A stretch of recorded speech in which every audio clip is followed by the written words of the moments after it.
Nós gostaríamos de saber, hoje, atualmente, como o senhor pode definir o que é namoro? Bom, hoje o namoro, muitos jovens, a questão do namoro é o seguinte: os jovens às vezes perdeu um pouco essa questão que era antigamente. Antigamente os pais que definiam, os pais que intermediavam todo esse relacionamento. Os pais havia uma interferência muito forte, embora muitas famílias tenham isso até hoje, depois nós vamos poder explicar isso na frente. Mas o jovem, depois dessa liberdade que houve toda essa revolução que houve na sociedade, eles passaram a ser protagonistas da sua própria história.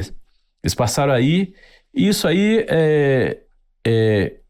antes tinha horário para namoro, tinha todas as questões de regulamento. Eu me lembro quando eu comecei a namorar com minha esposa, a mãe dela, isso eu tenho 41 anos de casado, né? A mãe dela ficava vigiando, falou, já deu horário, deu horário, que eu não lembro nem o horário, que era 9 horas por aí, tinha que ir embora mesmo, não tinha muita conversa não, sempre ali sob controle da família ali, já tinha aquele controle naquela época, isso não é muito lá de 1900 não, eu casei em 82, né? Então já tinha esse controle, e talvez algumas famílias tenham até hoje, mas também na época, eu tenho que reconsiderar também. Na época ela tinha 17 anos, é menor, né? Então tinha que o pai e a mãe tinham que estar acompanhando. Agora, hoje, muitas barreiras foram rompidas. E esse que é o grande problema do namoro da juventude. O namoro passou a não ter muitas regras, mas as regras bíblicas para o servo de Deus continua tendo. Não mudou na Bíblia essa questão. Então, isso que nós vamos abordar aqui, a necessidade dos jovens observarem toda essa questão do namoro, que é uma preparação, nós entendemos como preparação para a construção de um lar, do casamento, não é outra coisa, não sei se é uma fase de conhecimento entre os dois, que essa fase de conhecimento pode ser que prossiga ou não prossiga, né? Então é perfeitamente lícito o namoro é normal ter o namoro, não tem nenhum problema, dentro dos parâmetros que depois na frente podemos explicar melhor como é que é esses parâmetros que nós podemos dizer para o servo de Deus, né?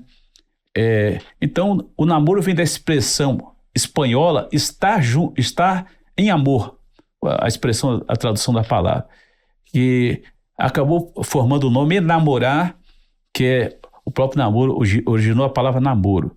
Então toda essa questão nós vamos explicar que parece os cuidados que deve ter o jovem quando pensa em namorar. Por exemplo, eles têm que compreender o seguinte: às vezes o jovem começa a namorar e já avança em algumas coisas que o namoro não é para isso. O namoro, por exemplo, não é para o jovem pegar, juntar as contas de um com o outro, as finanças de um com o outro. O namoro não é para o jovem viver intimidades carnais, não é para isso. Às vezes tem jovem que quer usar aliança de compromisso, namoro todo, aliança aqui, que é o meu compromisso com vocês, coisa que não tem necessidade. Tem jovem que quer fazer, mas não tem necessidade disso. Então, tem que compreender o namoro. O jovem, ele não pode negociar os princípios bíblicos, né? Que Timóteo, o apóstolo Paulo falava em Timóteo, eu sei quem tem crido.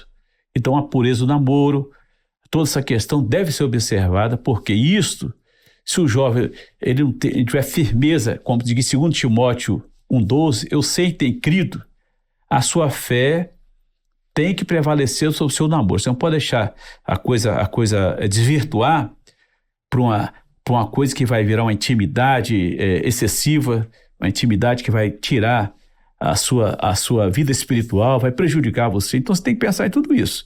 O namoro é necessário, o namoro é importante, mas o namoro tem que ter alguns limites, tem que ter alguns limites necessários, né, nessa hora. Luiz, você falou sobre a cultura, né, a questão cultural. Então você, claro, as mudanças culturais, as adequações culturais, a importação. Outro dia, num outro programa aqui, a gente falou sobre Halloween, né, que é uma festa que nem é da nossa cultura brasileira, mas foi importada para cá, e a gente explica tudo isso num programa da Família Projeto de Deus. Mas existem essas adequações, existem essas mudanças, como tudo isso que você falou.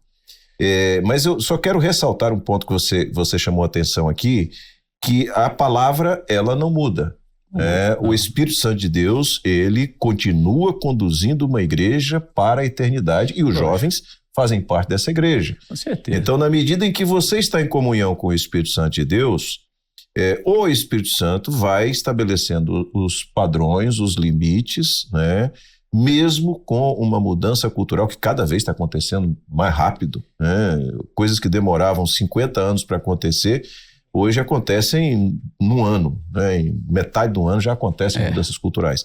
Então, de qualquer maneira, é importante isso, e a palavra do pastor Luiz Eugênio ela até é bem clara em relação a isso, né? A entender que... Eu estou dizendo isso para você entender o seguinte: às vezes, filhos para pais, né, se posicionam, não, os meus pais são do século passado, é isso mesmo, eu sou do século passado, Luiz Eugênio do século passado, André, eu acho que não, né? André nasceu nesse século ainda, mas essa turma aqui nasceu depois do ano 2000. Com certeza. Né? Então são todos jovens, né? É do século, meus pais são do século passado. Mas o Espírito Santo é de eternidade a eternidade.